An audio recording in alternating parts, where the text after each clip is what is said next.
So welcome, everybody. I'm Jeff Nathanson. I'm Executive Director and Curator of Art for the Museum of Sonoma County.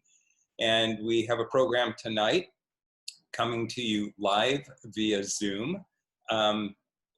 This is related to our current exhibition, which unfortunately is closed to the public, but is available in a couple of different formats on our website. Landscape Awe to Activism. We're thrilled to have Diane Burko here to speak with us tonight. And if you haven't already done so, you can go to our website at museumsc.org. And on the Engage page, at the bottom of the page, there's a number of video links available. And we do have a couple of different tours of the Landscape Awe to Activism exhibition. There's one video that is led by me. It's a curator-led tour, and then there's another which is, you know, it's set to music, and it's a really nice way to peacefully and comprehensively see the exhibition. Katie, who is our marketing manager, has posted in the chat function a view the tour link. So you can, after this, so you don't want to miss anything, but you can certainly just click on the link. Anyway, thank you to Laura Leipzig for setting this all up as our education and program manager. If anybody has any problems, technical problems or otherwise, you can chat to Laura to let her know. And meanwhile, welcome to Diane Burko, and welcome to all of you from local and from the East Coast. We have a really exciting presentation by Diane tonight. And before we get started, I just want to do a couple of acknowledgments. Our funders for Landscape Awe to Activism, the exhibition is supported by Creative Sonoma, which is the county cultural agency here in Sonoma County. The Diane and Jack Steppen Fund, the Community Foundation Sonoma County, Eric and Debbie Green, Resolution Capital, and tonight this particular program is provided by a very generous gift by Mark and Jeannie Kahn. Thank you, Mark and Jeannie. Anyway, without further ado, I am very pleased to turn the program over to our artist tonight, Diane Burko. Welcome. Well, thank you. Thank you.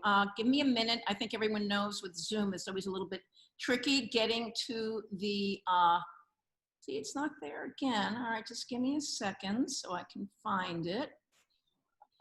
I'm looking for my, there it is. Okay. Okay, can you see that? Is it on your screen or not? Did you do the share screen? Yeah. Yeah, I have to do that again. I did it before. Share screen. Okay. Okay. Just a minute. We even did it a minute ago and it worked. Here, how about that? Okay. Got it? Yeah. Okay. You are in. All right, well, I'm going to begin. Some of you know me, some of you don't, but I'm thrilled to be in this show, and two of the paintings that you see before you are in the show. I know Jeff wanted all of them, but they're kind of big, so that would have been 200 inches of his group show. So we agreed that two of them would have to suffice. I'm going to talk to you about activism, but I have to tell you how I got there. And I have a rather long career that didn't start with activism. It started with the landscape. And I'm gonna give you a very quick review, a journey that's gonna go many decades very quickly, otherwise you'll be here all night. So as I said, the landscape is where I began. And like all good landscape painters, I was an en plein air painter, aside from painting from sources. So this is examples of two major residencies that I had. But I am an activist, and I'm going to talk to you a lot about activism. Actually, I was activating, I was being an activist today in Philadelphia, but that was another issue. I think it's important for people to realize that artists today of the 21st and 20th century have been involved with the environment, but it didn't start with us. It started way back in the history of art, and I'm just going to speak about America. Thomas Moran is someone who always comes to mind because he really was instrumental in the first national park happening. And then Ansel Adams is another great example. Ansel Adams was extremely active in the conservation movement. So painter, photographer. And here's another photographer coming right up to the 21st century, Ed Bertinsky, who really had an incredible show that I was fortunate enough to see in Toronto called The Anthropocene. And he's been working on issues of the environment, mining, how man impacts the environment. And Olafur Eliasson is another great artist who has been working in this vein for quite a while. This installation was happening during the Paris climate talks in 2015. And I think it's great to point out that I'm bringing you right up to almost this summer, last summer, when everyone was free and frolicking at the Venice Biennale and everywhere. And here we have the Palme d'Or, the winner, and it's all about climate change. So how did I get there? Well, like I said, I'm going to give you a very quick journey through Burko in 4 decades, almost 5 decades. I began really engaging personally in the landscape when I first flew with Jim Turrell, and I always like to give him credit. Here's a painting I did after flying with him and photographing it. Zipping right along. Then there was Giverny. I showed you a picture of me at the site. I spent 6 months there. Volcanoes, I spent 4 years working on volcanoes at the end of the 90s, and an example of one of those paintings from that 4-year project, which was really thanks to the Leeway grant. It was a very generous $50,000 grant that allowed me to fly everywhere, hire planes and helicopters. Here I was hanging out of a helicopter and shooting, and then going back and using the photographs as source material. I also went to Iceland. Iceland actually was the last country I visited with this project. And I was very excited about going there because it is the most, well, it is where the earth is still growing, okay? It is erupting all the time, but a lot of the eruptions, a lot of volcanoes are happening under the ice. And so when I got there, what I discovered was lots of waterfalls, naturally, because ice melts and there's a lot of rushing water. And I got very involved in doing a whole series on waterfalls. This is a photograph. I throw this in to explain that I'm also a photographer. This is an example of one of my photographs that are usually 40 by 60. And this is taken from a helicopter flying over Montana in Glacier National Park. When I already was involved in glaciers and studying that. So how did I get from all of that? Honey, you can walk through. You're gonna go around. Richard is, okay. We're in our living room, so he just walked by. Okay, how did I get, the big question is, from being a landscape painter, from being an en plein air painter, flying around, going back to my studio, where does climate change come into it? That's always a major question I'm asked. And I always like to give the Michener Museum credit because that was my epiphany moment. I had a show there in 2006, which was basically about the volcanoes that I had been working on. And also I did a big project, a big public art project on the Wissahickon.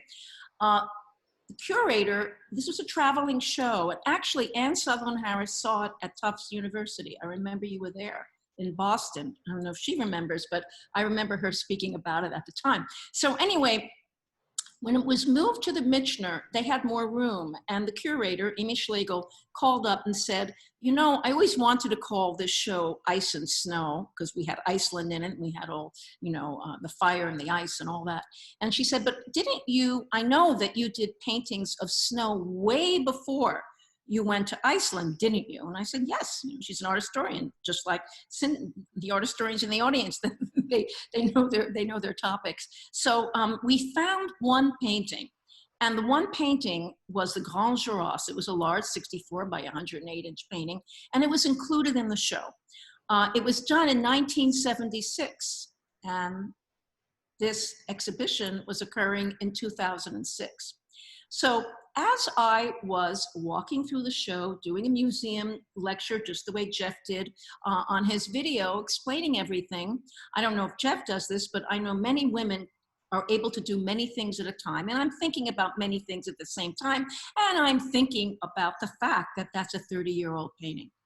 And 30 years had gone by. So that was really something, you know, hitting me as I was talking about acrylic and, you know, all the other art things one can talk about.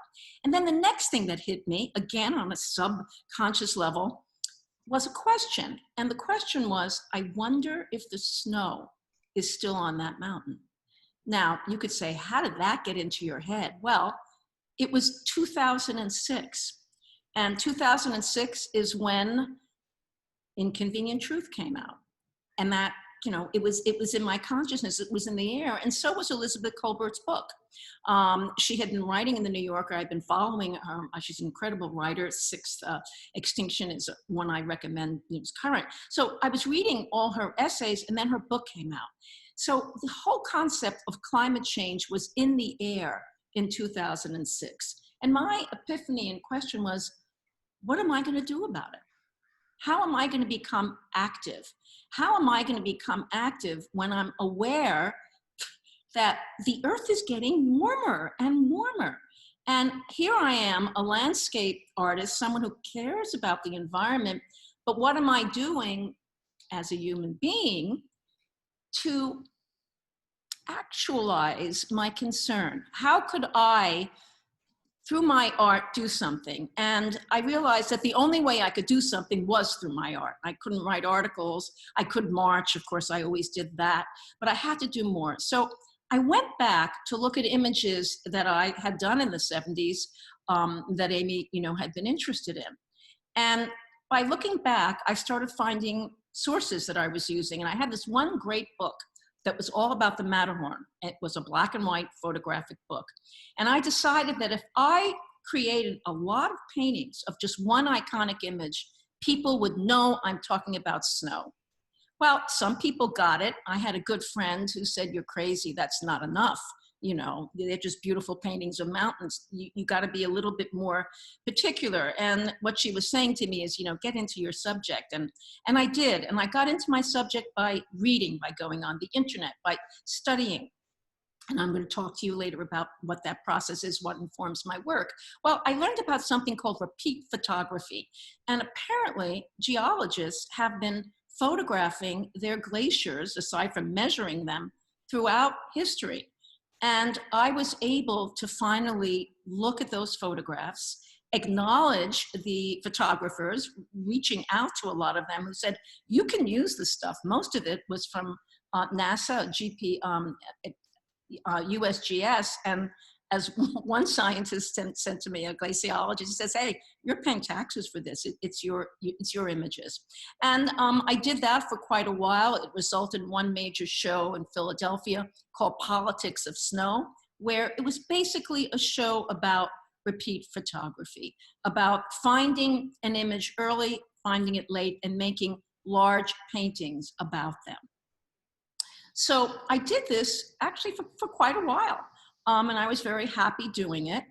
But then, well, for some reason, there we go. I got bored of just doing the same thing. I'm a kind of artist that very much needs to do more than one thing. I can't be, I have to be challenged. I'm not someone who would just keep repeating myself. So I learned more, and I learned about recessional lines, which is the way they measure how a glacier is moving up, how it is receding. Now, glaciers also advance, but of late, they have been receding. And so I did a whole series of paintings using recessional lines. For some reason, it doesn't want to move. Let's see. Oh, okay. And this is a source. These were like two very famous, well, especially Austin Post was the first one that started using recessional lines, and Tad Pfeffer became a friend of mine, and I sort of combined their information and created many paintings. Another thing I found out about was Landsat Imagery. That is imagery from satellites, and they're beautiful. I mean, if you didn't know that they had some information, you could just love them as, you know, beautiful stuff. And of course, I got very taken by them. This is an example I always like to use to show you that when I'm making a painting, I'm also talking about information and how we receive information. So that first painting was a black and white painting after Bradford Washburn, very famous scientist, the founder of the Boston Scientific Museum. And then you have an aerial. This is all about the same glacier, Columbia Glacier. And then you have Bruce Molnia, who's this glaciologist friend of mine. He gave me a photograph. And then you have one from the USGS that's earlier. And I remember a curator, this was in a show, and a young curator said, well, you know, they're not in chronological order. Can you tell me why? And I said, because they're in aesthetic order. And that is the point. You know, I am an artist, so I'm giving you information, but I'm doing it in an aesthetic way, in a way that works for me visually. And here's an example of some other Landsat, and here you see them actually in a group. That first one is Cindy's painting. I'll give her acknowledgement. And this was after I had gone to Greenland to look at Ilulissat Glacier, Jakobshavn Glacier. And here you see an installation shot. And there is one of those aerial, I should say, satellite, they call it MODIS. Well, all this work, all this investigation led me to realize I had to move further. I couldn't keep just using other people's sources. I had to get there. And so I began bearing witness. And I was extremely fortunate to get a residency in 2013, but also have the opportunity to go not only to the North Pole, which is where Svalbard is, and I'll tell you about that in a minute, but also to the South Pole, to Antarctica, with two collector friends who made that possible. So I went to Antarctica on the Adventurer, which is the way people go. It was a small ship, 100 people. But then I was also on the Antigua with my husband, Richard. We were the first married couple on this residency, and we were there with 24 other artists. So you got the ship, and then you got this 3-masted barkentine, and that was south and that was north. And here we are. This is the Arctic Circle residency. I recommend it to people who, if you're interested, get in touch with me and I'll give you the info of applying. And there's a map showing you how we went around Svalbard. Oh, I should mention Svalbard. Where is it, you might wonder? It's 400 miles north of Norway and 10 degrees below the pole. So this was the Arctic Circle. And these are just some images of the Arctic Circle. I was, again, extremely fortunate. Don't have time to tell the story, but I was able to go to Ny-Ålesund, which is part of Svalbard. It is the northernmost research station in the world. It's an international research station. And we went there before I embarked with the group. And we flew from Longyearbyen, which is the capital of Svalbard, to Ny-Ålesund. And this is just a map showing you what we were doing there. I was joining a scientific team that in a helicopter was flying up and down Kronobrian Glacier. And when I say up and down, I mean like up and then we'd land, and then up again and then we'd land, et cetera, while they were checking instruments. And this is what we were flying over. And if you could imagine, I guess you can't see me pointing on this, but we are landing between the crevasses. So it was quite exciting. And that was the first time I'd ever been on a glacier. And I just continued these kind of adventures for quite a while. I'm just showing you some, examples of my bearing witness, which changes, and I'll tell you about that, from the ice to the water. And I even brought one in of this past October, which was a different kind of trip into the Atacama Desert. And I haven't actually made any art about that, but I have some ideas. So learning from scientists by reading. I think it's important for the audience to understand that artists really do research, sort of like scientists. This is just a a pile of all the articles I keep saving, and I'm actually going to be using them in a show that I'll be having. Not that way, but we put them on a scroll and they're going to be on a screen. Not all of them, but some key ones about climate change that I've collected over the years. And of course, I read a lot, and I have lots of books on all that stuff. And there's also online information. In about 2010, I saw an article about Petermann Glacier. And Petermann Glacier is sort of on the northern west coast of Greenland. And this little piece, as you can see on the left, it was falling off. It was breaking off of the ice shelf. Well, that piece is 4 times the size of Manhattan. And so I did a number of paintings about Petermann Glacier, which is sort of the way I work. I learn about things, I respond to them, and I make art. I also go to conferences, and conferences have been a very important part of my practice because sometimes I present, but even if I'm presenting, I'm learning because I go to everyone else's presentation. And so my knowledge grows and my connections with other scientists grow. I took a picture of this because I think it's important in this political climate that we are very much living in, to tell you that in 2016, this conference occurred in December, right after the election. And these are scientists who are demonstrating because they were scared. A lot of the talk kept talking about how to save their data. They were so worried about the future. And of course, they had a right to be. These are some other examples of conferences. Now, I learned from the scientists when they're lecturing, but of course, being in the field is incredible. And this is an example of when I was in Svalbard. Now, Jack, if we can go, whoops, doesn't go back. Woo! Let me go back. Yes, Jack's instruments, this is Jack Kohler, who's been studying mass balance for about 40 years. Mass balance, what does it mean? It's the difference between the snow that comes down and gets compacted into ice and then melts. And if everything is good, it comes down in the winter, it melts a little in the summer, and it's kind of balanced. Of course, what's been happening is mass balance is no longer balanced because we have climate change. So I visit people in their labs wherever I'm traveling, you know, and it's been going from ice now to oceans and to reefs, even in Philadelphia. There's a great scientist. So I take all this information and then I translate it in my studio. And that's how I'm able to then communicate it to the public. And I communicate it actually a lot by talking, not just having art shows, but making sure that when I have an art show, the institution that's giving the show promises that we will have programming about climate change. Because I feel that part of my purpose, part of my practice at this point is public engagement. So I talk about my process as I'm doing with you, but I also get a little information in at the same time. This is the last studio shot from the whole glacier series that I was working on up until 2016, and it ended, or culminated, I should say, with a show at the Walton Arts Center in 2017.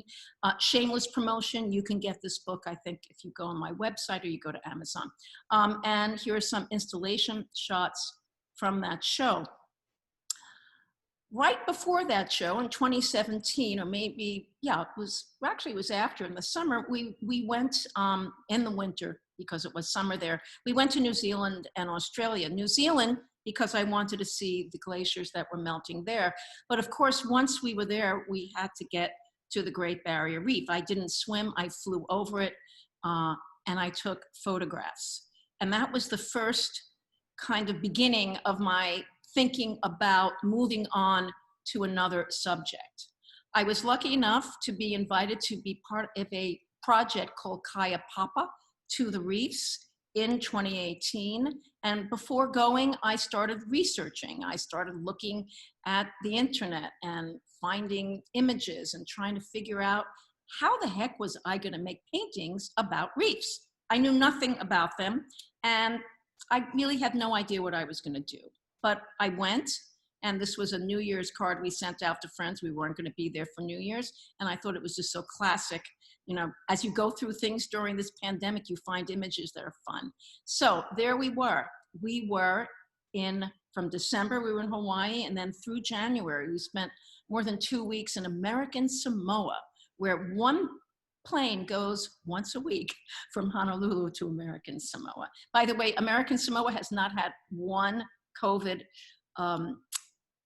infection because they are totally isolated, and they did the same thing when they had the 1819 flu. I thought it was an interesting factoid. Anyway, so here we are, experiencing and researching a whole other phenomenon, and we researched it in many ways. Richard, with his drone, we looked at it from above. Okay, we took many videos and still shots from the drone, and photographs came out of that, and we also viewed it underneath with a GoPro, so that I had images that I took with a GoPro and made photographs that. And then I came back to the studio. And this is March, I got back in February. So I already figured out how I was gonna make paintings. And you might notice a change in the process. It's horizontal. I'm painting with liquid acrylic. I'm no longer an oil painter. I'm not painting on the wall. And behind there is, well, there, that's a much better shot, so you can get a sense. So here's the studio in April. I'm getting ready for an exhibition at the National Academy of Sciences, which was going to be just an exhibition of ice and glaciers, but once the director heard I was going to American Samoa, he said, well, maybe you could do other stuff too. And I said, who knows? But I was lucky enough to figure it out. And you might see on the right those little circles. And what that is are these lenticulars. This is a series of lenticulars I did with a collaborator and a task. And it's hard to explain verbally, but I'm going to give you a little bit of an idea by showing you the process. It's basically an animation.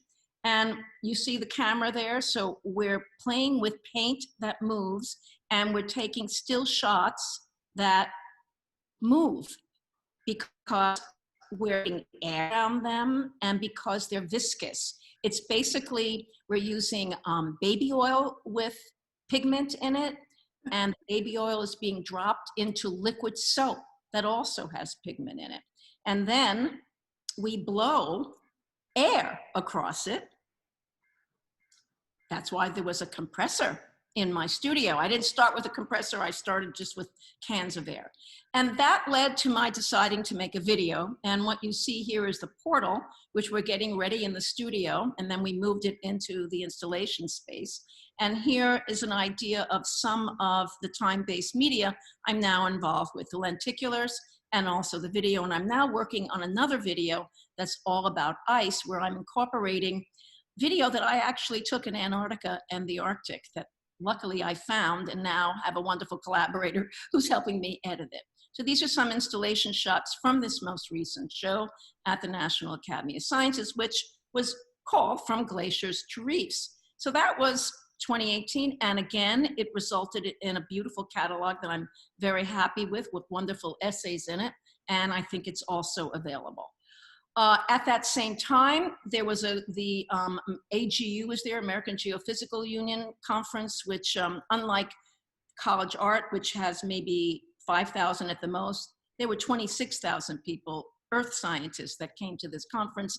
And luckily, by really serendipity, my show was up at the same time and there was a reception. So what have I been doing lately? Well, I continued working on the water and the reefs, and did this painting about the Great Barrier Reef, and you might notice it's an actual piece of coral there, and these are some more studio shots of what came after. And I'm just zipping through them. I did a side thing that I don't have time to talk to you about, which is about coral fossil reefs that I found in the Keys, and did a whole photo series, which you can find on my website. And this painting resulted in, so this, I'm bringing you up to like summer, it's the fall. No, it's not the fall yet, it's the summer. And I'm starting to work on a series of 42 by 42 paintings that I called NOAA maps. But I'm also working on some 50 by 88 inch paintings. There we are, spring 2018, just about a year ago. And you can see these maps are over there. I integrate them in. I started because, you know, everything is serendipitous with me. I actually had two 50 by 88 inch stretchers, and that's where I started. The first one on the left is a map of all the reefs of the world, and the third one in is a map of all the glaciers. And I liked the format, so I just kept ordering more. And then that was the end. So this turned out to basically be, and they're behind me, three of them are behind me.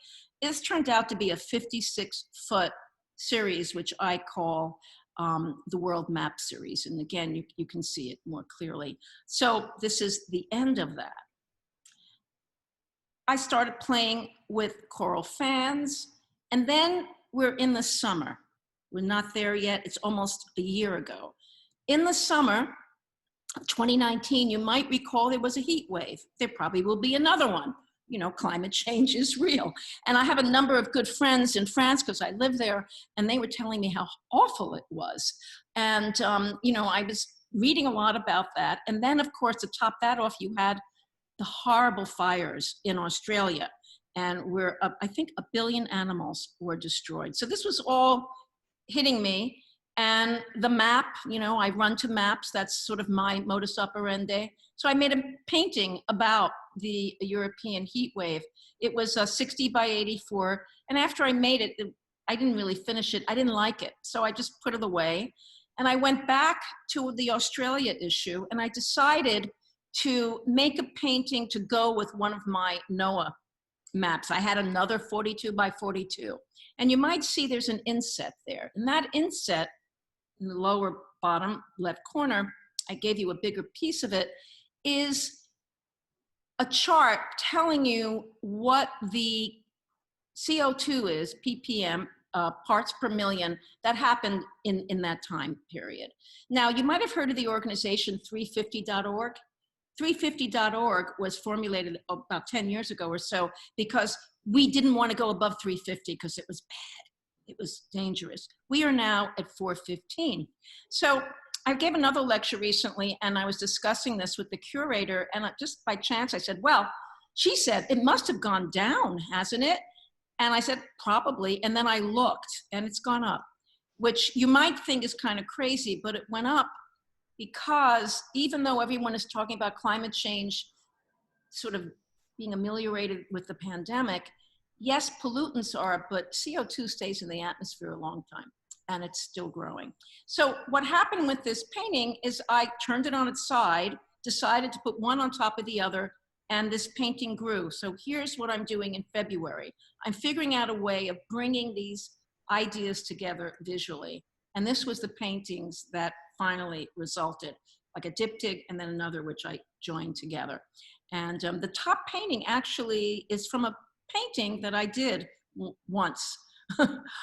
So here's the studio in March. I told you I'm bringing you right, I think Cynthia hasn't even been here. So yeah, March is when we started isolating.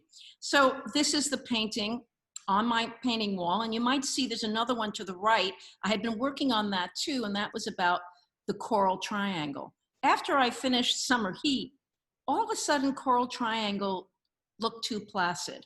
I was no longer in that kind of bucolic mood, you know, to be that subtle. And I didn't know what I was going to do with it. And then I realized I had another 72 canvas. So I just attached it to that, and I grew the painting. And there's text there, but I think the top text tells it all. 85% of reefs in the Coral Triangle are threatened. And there are 85% of the reefs there, but they are the major area for coral reefs. And that's basically what I worked on up until April, okay? Here's May. This is a painting that I'm still working on, but clearly it's reflecting what's going on now. And I don't know, it might be finished, it might not. I'm not really sure. So I'm just gonna end right up to yesterday. I actually took photographs today too, because I was marching today. But there's a lot going on. So all to activism, I mean, you asked for activism, it is happening. And after hearing the Rev give his eulogy today, I have to say, I think I have hope, but I have been called a hopeaholic. So, you know, I do think that this might be a real tipping point. I hope it is. And that's my story. So please ask me questions. Diane, thank you so much for that presentation. Yes.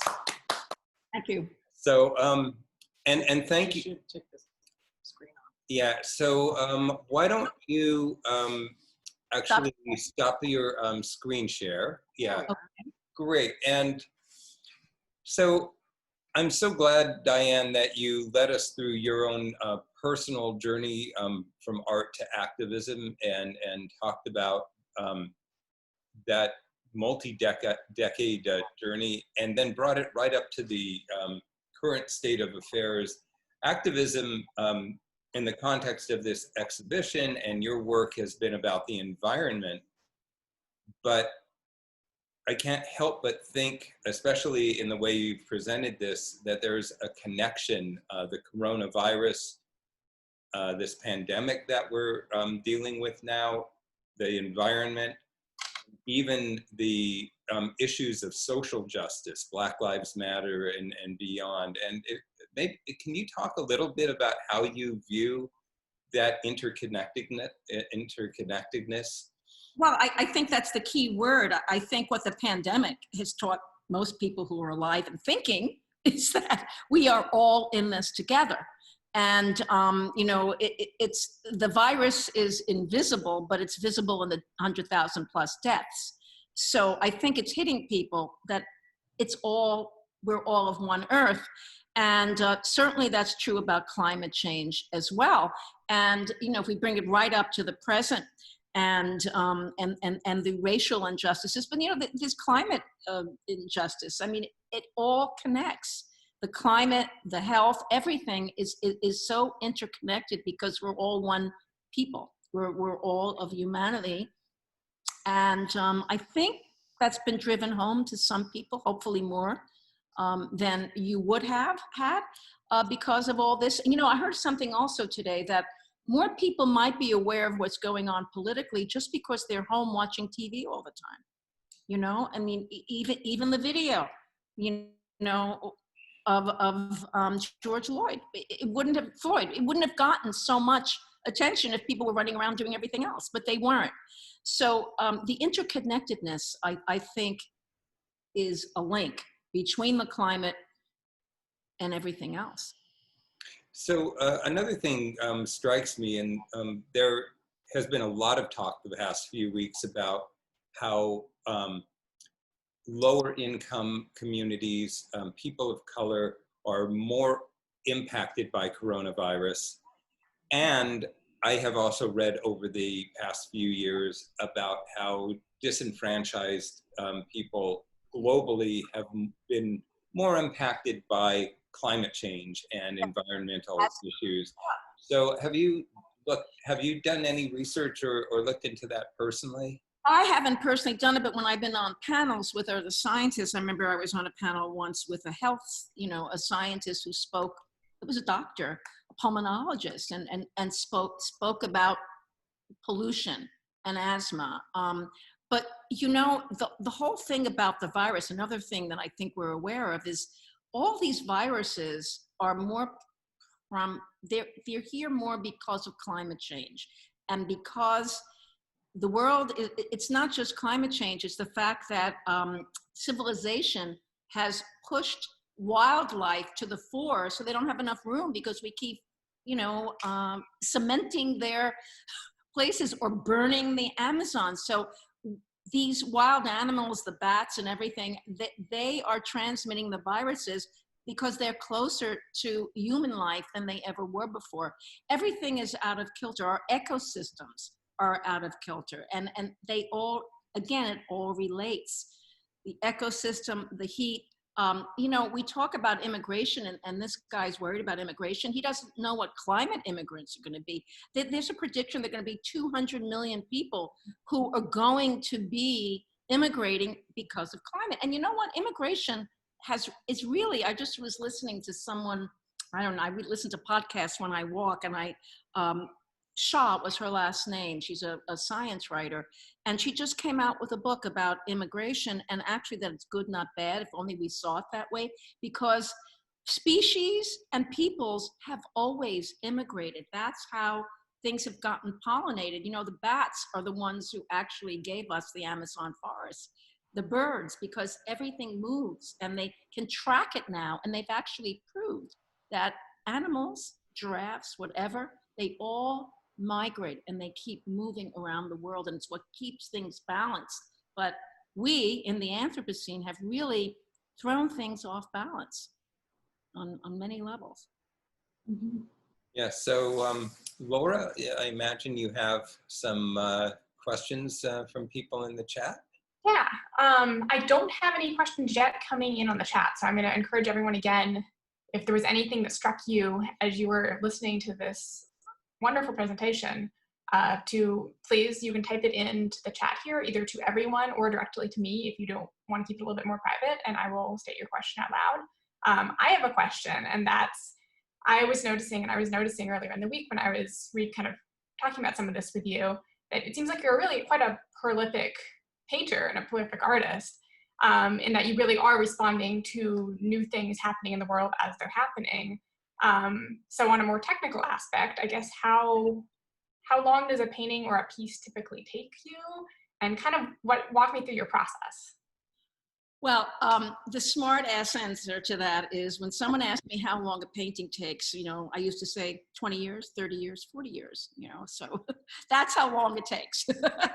I actually am painting a lot less now than I've ever before been. And I think it's because of, you know, everything that's happening around us. But I noticed that when I'm finally zoned in, I'm able to focus. I don't know how to answer that question. I mean, I really was extremely productive for this National Academy of Science show. I had no idea I was making so many paintings. They just kept happening, you know, and when the spirit moves you, you just go. I have a wonderful studio assistant who stretches canvases and gessos for me, so I don't do that part of it. And, you know, when you do something for so many years, I guess you get better at it. So you can figure things out. And I'll tell you now, I mean, with that last piece I showed, I'm doing things I haven't done before. And that's what excites me. I just keep playing with new materials. I mean, I hadn't touched acrylic paints in 40 years, 35 years, you know. But once we started playing with the lenticulars and pouring, it just hit me, oh, I can pour. This is about water. So are acrylics. So I just started mixing up large batches of it and pouring, you know, and I had my way of lifting it and just moving it around with my compressor. And the compressor, actually, if you're asking technical stuff, I would use the compressor to spread it.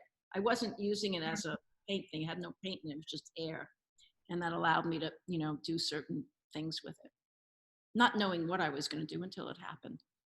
So in a way you were allowing what the air, in a sense you could say that, say, you've created a wind factor, and there's wind and water and pigment. So yes. Are you allowing really for an organic process that? Oh, totally. I think painting, yeah, my process is organic. Yeah, that, so in a sense you're creating an environment in your studio that can allow you to mimic sort of a natural. I never thought of it that way. Right, I have an ecosystem going. Okay. Yeah, well, it seems that way to me. Laura, I see that's a question, so I can grab one here because I have the chat up. And I think because we have such a small group, I don't mind calling on somebody to ask their question. So Amy Lipton, you had a question? A few of these are coming privately too. Oh, okay. Is that private? Yeah. So I wanted to ask Diane to talk a little bit more about that final painting of the U.S. map. Oh, okay. Sure. Well, I don't think I can put it back. Should I put it back up or just talk to you about it? No, you don't have to put it back. I mean, unless it's easy. Probably isn't. Well, you know, again, a lot of it is serendipitous. I was in my studio and I wanted to do something. And again, it was a very organic process, Amy. It started with 2 42 by 42s, and I knew I wanted to do the map of America. And then if you look closely, and I guess on my website, you could look at it, I highlight a lot of the states that have the highest deaths at the moment that I started doing it. So there was New York, Washington, California, when it first started, Michigan. And then I thought it was, again, too obvious. It was too mappy. So I found another stretcher that was 42 by 20, and I stuck that in between. And then I had some others. And the idea is that I wanted it to go to something, to have a movement, so that at the end it became very free and abstract. And I actually, if you look at it again, this is for Cynthia especially, because she studies my work a lot, I used Joan Mitchell as my inspiration. I actually looked at some Joan Mitchell paintings, and who I actually knew her. So I don't know, I channeled her, and then that was the jumping off point for the last two. And another thing is it goes from a lot of red to less red, and things like that. Is that also an acrylic painting? Yeah, yes, good question. It starts off acrylic and then it becomes oil. The last two panels are oil, and I think there's some oil in maybe the third one also. Is it finished? I don't know. Okay. You tell me. We'll have to have another chat, Amy. Okay. Just you and me, and we'll look at it together. Amy, I should tell everyone, is a great curator and one of the co-founders of Echo Art Space. And she is a supporter of my work and has done some incredible shows about climate and the environment for the last, 20 or 30 years, Amy? 20 years, yeah. There you go, 20 years. So we'll have a studio visit, a virtual studio visit. Yeah, thank you for the mention, Diane. Appreciate it. Thank you. So I have a couple more questions coming in. One of them is, how do you paint hope into your paintings? I don't know, do I? I don't know. Well, one thing I always used to say, I believe I'm a subversive artist. So in the sense that I do believe in beauty. I'm not ironic in my art. So I want to suck the viewer in. I want them to enjoy. I mean, I think, looking and discovering through looking is a luxury that it's good to have if one can. And I want to share that joy, but then I want to sort of, get some other ideas across at the same time. And when you have an exhibition, and I know Jeff knows this, and so do all of you who curate, you can get a lot done through a cumulative process of people moving through space, through looking at labels, text, etc. So people get it after a while if it's a well-curated, organized show. So messages can get across. I hope they're hopeful. I don't know if my COVID painting is a hopeful painting, but I like to stay hopeful. Although, I mean, like behind me, you can see that the end of that series, the last piece of the 56-foot map series is a piece of dead coral. So, yeah, I don't know if that's hopeful. Thanks. That's an interesting punctuation, Diane.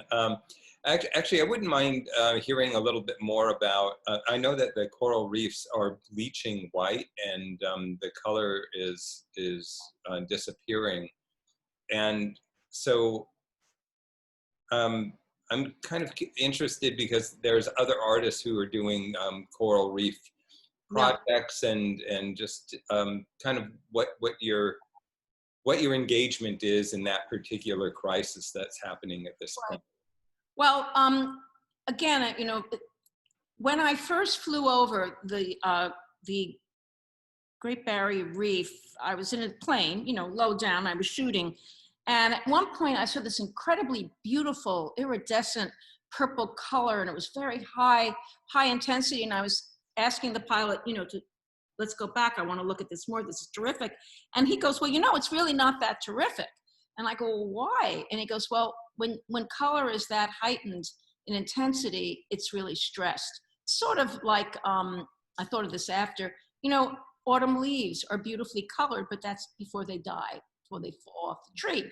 So it's a sign that the coral is stressed. But, you know, even the whole concept of coral, for me, was something I didn't understand, and I do usually try to explain it. It's a very complicated ecosystem, I guess. It's animal, mineral, and plant. That's really what it's made up of. The animal is the part that is feeding off of the algae. The algae is the plant, and it's all about photosynthesis usually. And then it's extruding calcium carbonate, and that's their house. That's where they live. So when you see the bleaching, what you're seeing is the corals disappeared. It no longer can survive. It's dead, and it just leaves their homes. And that's what you have. You have the white coral, which is really the calcium carbonate. And you know, it's very old. I mean, it's one of the oldest species in the world. It's been gone. I mean, Darwin wrote about it. Darwin wrote about coral before he wrote about his major works. Interesting. Yeah. That reminds me, I'll just, for our audience who may not have seen the exhibition or taken the virtual tour, one of the artists in the exhibition, Tony King, has been painting bristlecone pines. And these pine trees, which are indigenous to Northern California, especially the White Mountains on the border of California and Nevada, are among the oldest living things in the world, dating as old as 6,000 years old. So just thought that was an interesting aspect of what's going on with our exhibition. And we're so thrilled that you could be part of it, Diane. I think we have time for maybe one more question. If anybody has a question, either in the chat or raise your hand. I have one here. Someone's asking, other than painting and photography, which medias carry a good potential to talk about climate change? Name some other works that appeal to you. And I would kind of add in there other artists maybe who you admire the way they're addressing climate change or other issues. Certainly Olafur Eliasson is someone I deeply admire. There's a lot of great photography going on. I've actually met Ed Bertinsky, and he's really a very sincere artist, very, very concerned. I think video has a huge potential. And, you know, if I was starting out as an artist now, I might be a videographer and not a painter. I love time-based media, and I'm doing a lot more work in it. So that is one. Sorry, I'm getting this text. I didn't know they'd be coming out. But that's something that I'm really very excited about. There's so many artists. Actually, there's a great site that people can go to called Artists and Climate Change. It's a website, and there are so many artists working in this field now that it's really wonderful. And is that Artists and Climate Change? Yeah, I'll put it in the comments. And certainly also Echo Art Space is another one there. If you go to my website, there's a whole section of links about climate change that you can check out. And your website is dianeburko.com? Yeah. Before I incorrectly tell people. Right. Yeah, I thought you were going to put it up there so you could have it. Yeah. Yeah, so everybody, you can go to dianeburko.com and also visit museumsc.org. So you can find the video tour of our exhibition, Landscape, Awe to Activism. I want to thank Laura Leipzig once again for organizing this. Diane Burko, it's so great to see you. I wish we were in the same room. I was supposed to do a lecture on May 21st, wasn't I? Yep, that's right. But we do look forward to Connie, there's Connie. You know, by the way, a little shout out to my wife, Connie Tell. Her work is installed behind me. So yeah. Anyway, Diane, love your work. So glad to have you as part of the show. Hope to see you either in Sonoma County or at a conference or or I just want to ask you something else. CAA, the theme for CAA this coming, if there is a conference. They're debating if there's going to be one. Yeah, I'm on the committees. It's Oh, anyway. then let me know. I will let you know, but it's on climate change. The theme is climate change. Oh, good. Oh, that's very good. Yeah, and a couple of years ago in the conference in LA, there was a panel you were on, Diane. I actually ended up including a video that you turned me on to that I didn't know about for an exhibition. I don't remember. It was the photographer and the time-lapse photography. James Ballog. Yeah, yes, he's exactly. great. He's a friend of mine as well. Yeah, fantastic work. Anyway, that sort of was just an addition to the Time and Place exhibition, also about human James Ballog has a permanent installation, I should tell everybody, in Chicago at the Chicago Science Museum that anyone can see if they ever get out, on a plane again. Yeah, and these time-lapse videos of glaciers melting in, I think in Greenland, Iceland, and Alaska, over a 10-year period, hauntingly beautiful and very revealing. Well, Chasing Ice was also part of James's work. And, there's a whole movie. Actually, it's really funny. There's a movie called Chasing Ice. And what's the other one called? Is it called Chasing Coral? Those are two very major films. Same movie producer did them, but James Ballog was the one that did Chasing Ice. Yeah, fantastic work. Anyway, and your work also fantastic. Thank you so much, Diane. Thank you, everybody, for joining us. Email me. It was really great. Thank you very much, Jeff. Okay. Yeah. Ciao. All right, everybody, be well. Thank you. Stay safe. Take care. Bye-bye.